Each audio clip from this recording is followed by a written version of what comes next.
6 at night. And I'm about to get killed.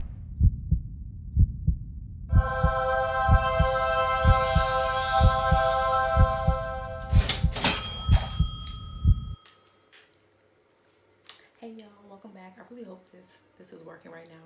It may not be, but hey.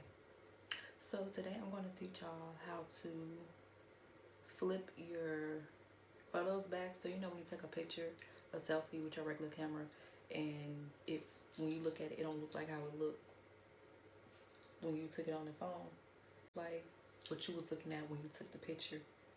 You feel me? So I'm about to show you how to flip the picture around so it'll look like how it did when you took it, you know?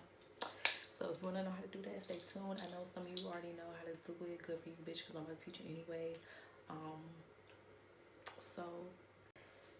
So if you don't know how to do it, stay tuned.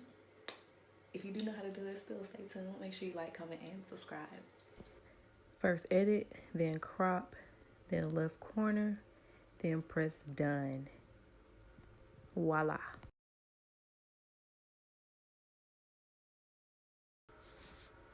Same thing, edit, crop, and then left hand corner. Bell.